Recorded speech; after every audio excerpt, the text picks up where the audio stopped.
I didn't come to the Gifford Pinchot National Forest for the hike. I came because of a rumor.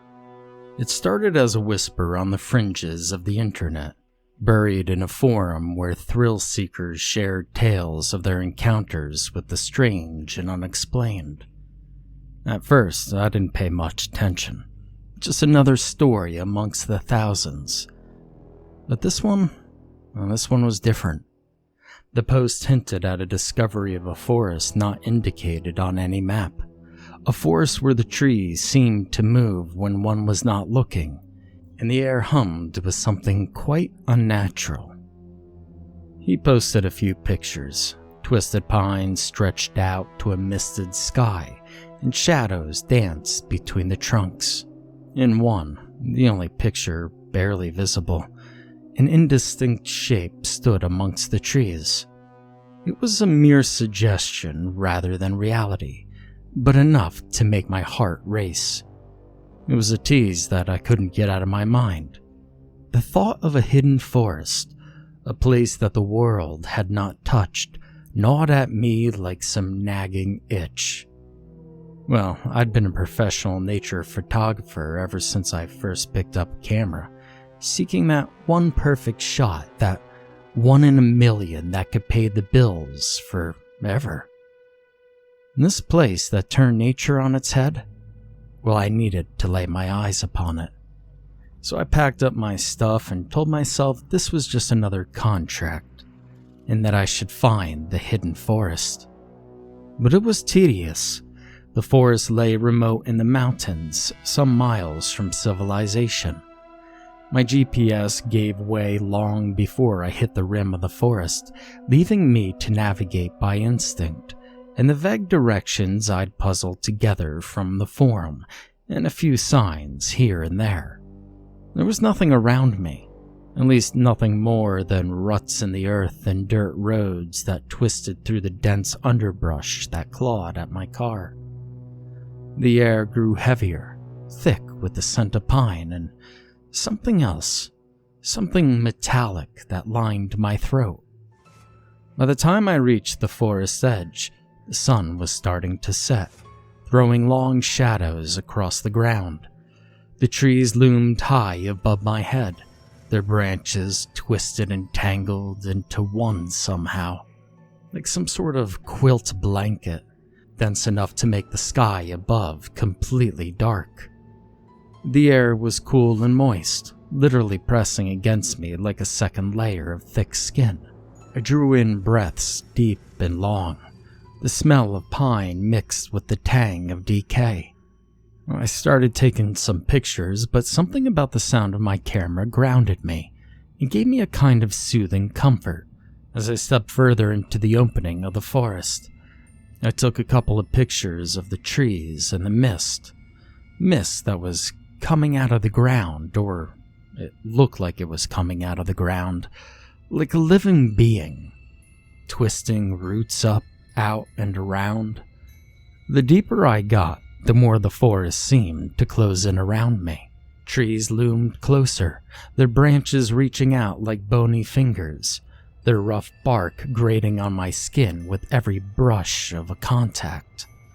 It was starting to get dim out. The sun was a long ago memory, somehow still behind the thick canopy over my head, and shadows danced at the corners of my vision while my headlamp's light cut out where it met them. And the silence, it was oppressive. There was not the call of a single bird singing.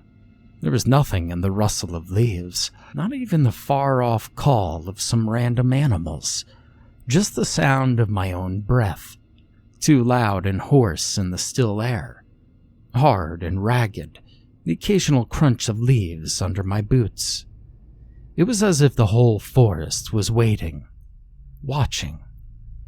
My heart rate didn't change very much. I could feel the weight of the camera around my neck and the cool metal pressed against my chest. I finally paused just long enough to snap a picture. Yet another gnarled tree, its roots sticking out of the earth like claws. My flash goes off for a moment, lighting the stark scene and the surrounding dim of the evening unnaturally. Another snap of the photo. The sound echoed in the silence, a sharp reminder that I was alone here, alone in the place that didn't want to be found. The air grew cooler as I walked further into the forest. A wetness filled my clothes and skin. I shivered, even with my jacket wrapped firmly around me. It did little to help avoid the cold. The smell of pine was strong, almost overpowering, mixed with the faint acrid stench of rot. It filled my nostrils with a sickly sweetness that almost made my stomach churn. The earth felt strange here too. Spongy, soft, and falling in with even the slightest bit of pressure. It felt like it was almost breathing, and every now and then I would stop and bend down to take a look at it. The soil was dark and rich, and I scooped it into my fingers. I felt something slick and cold where I had touched, pulled my hand away, flicking dirt off into the distance, but the cold remained, like tiny needles pricking at my skin. I straightened up, my eyes scanning wide across the forest around me. Trees hung their lifeless branches without a whisper of sound in the frigid air. But there was a feeling of something wrong. I didn't know what, but it sat heavy in the pit of my stomach, a gnawing unease that grew with each step. I kept walking, and the dead quiet darkness became heavier. With every step, the night seemed to thicken. The mist curled and clung low to the ground, as if alive, caressing my feet. The trees swayed in the shadows, as if they had eyes that were watching me. I took one more picture of a clearing ahead where the trees opened. The light from my camera cut through the mist, and just for a moment, it was illuminated.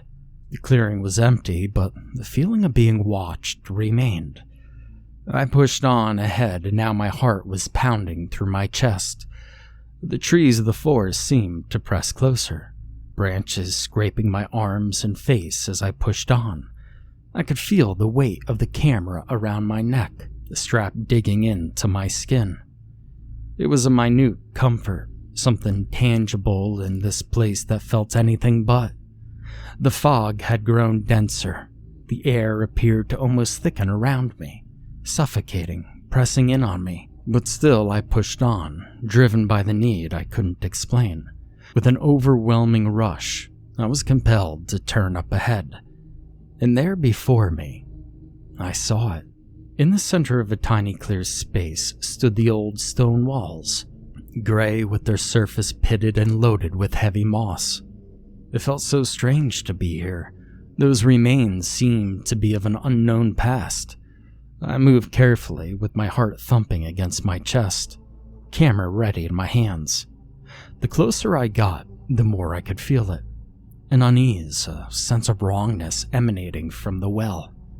The air around it was chilly, heavy with mist, almost solid, and I stopped a few feet away, raising my camera to my eye. The ghastly light bathed the well for a moment, and I thought, just for a second, I had seen something. A flicker, a shadow at the clearing's edge, but when the light died, there was nothing. My walk up to the well felt tentative and very slow. The stone felt so rough, but covered in moss, my fingertips trailed softly along the edge. The well was deep, black, and dark, the bottom nowhere to be seen. I bent closer to the edge, watching inside. A tiny drop reverberated up from below. The dripping continued, but it wasn't water. My stomach heaved, my throat turned to bile. I took a step backward, wiping my hand against my jacket, but the cold remained, a seeping reminder that the depths were endless. I turned to leave, but something held me back. A sound, faint yet definite all the same, a rustle in the undergrowth behind me. I wheeled around further, raising my camera as if to document the thing. But there was nothing, only the trees whose branches swayed easily in the gentle breeze. Involuntarily, I held my breath, trying to calm my loud heart. Maybe it was just an animal, I thought to myself. Maybe a deer, but somehow I knew it was more than that. The rustling sound came again, but this time it was closer. I backed up, my eyes darting between the trees for some sort of motion. Now my heart had really started to pound. My breaths came in short, shallow gasps. I wanted to turn and leave, to run, but I couldn't. My eyes were locked on the darkness around me, and I was frozen, rooted to the spot. And then, just as fruitlessly as it had begun, the rustling stopped. Once more, the forest became quiet. The only sound around was the thumping of my heart in my ears. The shadows between the trees seemed to twist, to slip towards me, and I could feel the air grow heavier again, bearing down on me. I turned and ran. My breath was ragged gasps, and the ground was uneven. The forest seemed to be coming down upon me. Trees started touching my body with their branches, clawing into my clothes and skin. And then I stumbled in my tracks, my foot catching a root, and I fell down hard, the camera slipping from my hand. I got to my feet, my hands shook. I reached down for my camera, and my fingers almost touched the cold metal. But then I heard a sound. A low guttural growl echoed from behind me, and instantly my breath caught in my throat. I did not dare to turn around. I could feel it, that presence behind me. That perhaps whatever it was that I felt before was watching my every move. It was right here in the forest with me. The growl quickly escalated, and I felt breath come down on the nape of my neck. Rancid smelling. My heart was pounding in my chest. My mind was screaming at me to run, but I couldn't move. I was frozen, motionless with fear. It had started so suddenly before the growling grew so insistent, and then it just stopped.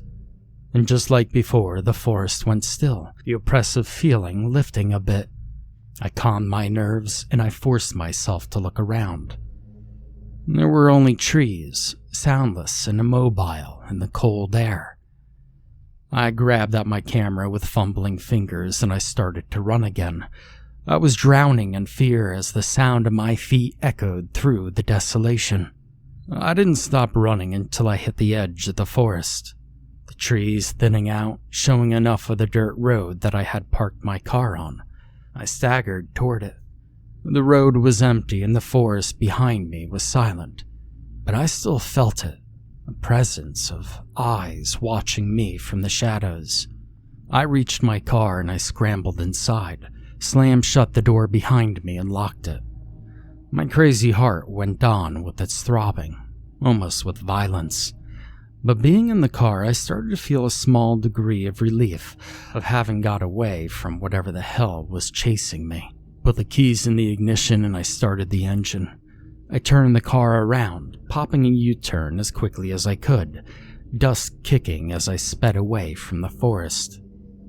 As I left, I forced my eyes to look through the rearview mirror, field sliding out of view slowly. Now light was dimming on the trees, nothing but shadows against the sky of night, but I could see it. The well.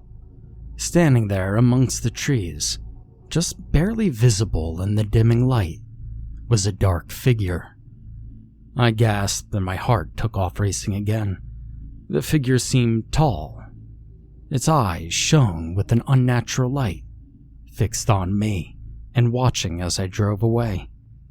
I tore my eyes from the mirror, drawing my breath in shorter gasps, almost panicky. I pushed hard on the gas. The car skidded forward as I shot down the road with the forest disappearing, but I could still feel those eyes burning into the back of my skull. It would take at least an hour to get back to the city, but the road just seemed to never reach an end. It twisted and turned through the mountains, the darkness suffocating on either side. The chill had already managed to seep through my very bones. I could not stop shaking, my hands trembling all over the steering wheel, and every shadow and rustle of leaves made my heart miss a beat, made me look up at the rearview mirror, expecting to see those glowing eyes again. But the road was empty, and the forest was far behind, and slowly, surely, my heart began to settle. My breath started to relax. It was supposed to be a small town, just a cluster of buildings out in the middle of nowhere, but compared to the horror of the forest, it felt like a sanctuary. I pulled into a gas station at the end of town, the neon lights vomiting an eerie glow onto the pavement. I parked the car and I just sat there for a moment, my hands still gripping the steering wheel. That quiet gas station, the only thing breaking the silence was the humming of the lights and the far-off roar of a passing car. Compared to the near-perfect absence of sound in the forest, it was the first time since entering Washington State that I felt a small measure of safety. I painfully willed my hands to release the steering wheel, holding myself up as my knuckles ached from being clenched. I reached with my fingers, scrambling for the camera to get into my hand, and touched its cold metal, but I hesitated. I wasn't sure I wanted to see the pictures.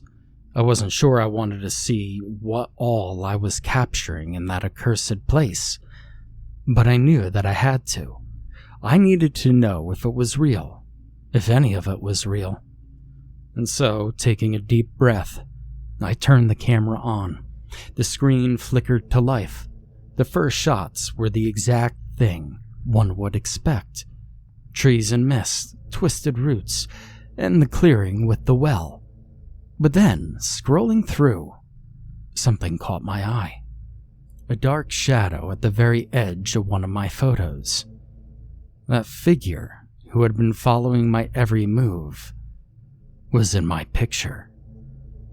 It is somewhat of a blur at first glance, but by the next photograph, you could see it to perfection.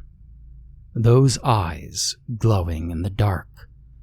I flipped to the next photo, my breath coming in faster. The figure was gone from the well, but there it stood, stark and clear in the light from my camera. I could see them, moss-covered stones, darkness inside.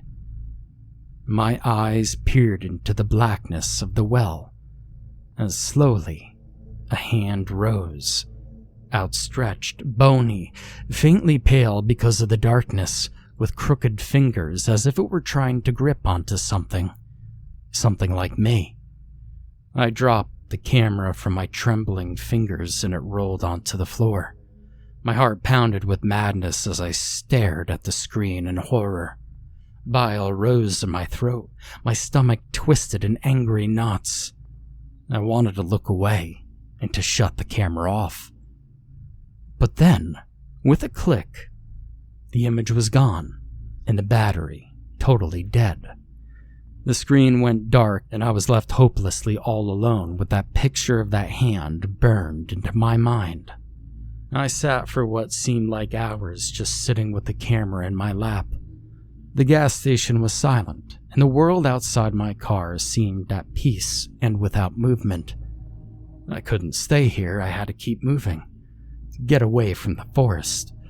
I started the car, the engine roared to life, and switching gears, I pulled out of the gas station. The road ahead of me was black and seemed to go on forever.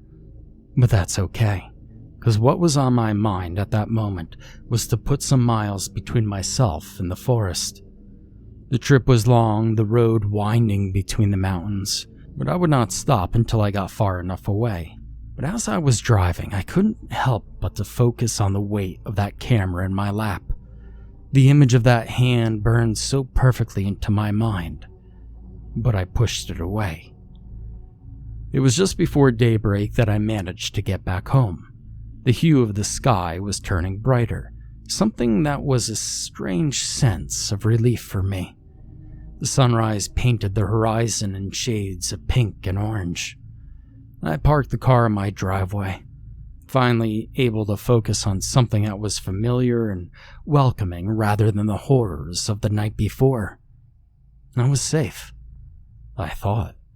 I propped my hand on the top of my car door, using it to stabilize my legs that were still wobbling. I struggled to get out of the car, but I made my way towards the front door. There was no light or sound in the house. The inside air was warm and comforting, a striking contrast from the cold, damp forest. I closed the door behind me. Home. I was home. But still the image of the hand, stretching forth from the well, stuck to me. It was imprinted in my mind. The eyes, the tall, dark figure. I suddenly fumbled toward the bathroom. I looked into the mirror, and I was pale as hell.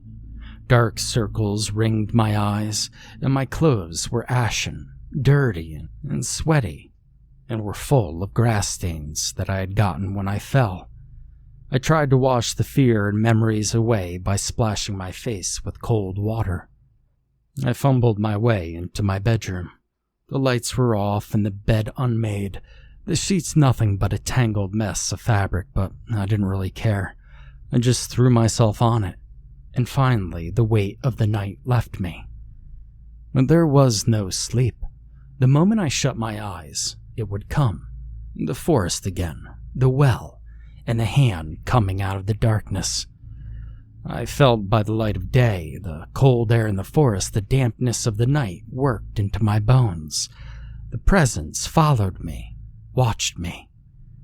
I finally opened my eyes and slowly turned them upward to gaze at the ceiling, to think about what had happened in those woods. It was very dark in the room. The only noise was the hum of the fan overhead, but I could still feel the presence. I reached over and I slowly grabbed a new camera battery, and I finally turned it back on. The screen flickered to life. Once more I clicked my way through the pictures, a good mark of the terrors I witnessed. Yet looking at the picture of the well, the bony hand wasn't there. There was the well, sharp and clear in the light from my camera, but no hand. There was no trace of it, as if it had never been there. My heart skipped a beat. My breath caught my throat. I looked at the photo as if it had a life of its own, and my mind raced. Had I imagined it all? Had the forest horrors twisted my perception and made me see things that weren't there? But I could have swore it was there. The hand had to be real. It had reached out of the well, out of the darkness. The camera clicked off and the screen went dark then. I set it back on my nightstand. My room was quiet except for the ever-present hum. I lay on my back, heartbeats racing in my chest, and stared back at the ceiling. The image of the hand, such a constant reminder of what I'd seen, of what perhaps followed me. And there in the darkness, I lay as it pressed in on me. First, hearing a rustling sound, and then the actual rustling of something closer. Something coming from the corner of the room. The darkness in the corners seemed to draw or shift. The air turned icy. I felt the presence, and I was certain it was staring right through me from the darkness of the corner. And there it was, a skeletal, pallid arm reaching toward me. I screamed, but no sound came out. The dark devoured me from the inside, strangling, and the last thing I could see was the hand reaching up from the corner of my bed, wrapping around my neck. I woke up the next morning screaming. I immediately looked for the camera, but it was missing. I ran to the bathroom and looked in the mirror. I was fine. No scratches from the trees in the forest, no stains on my clothes. So, was it just a dream, or was it something that wanted me to forget?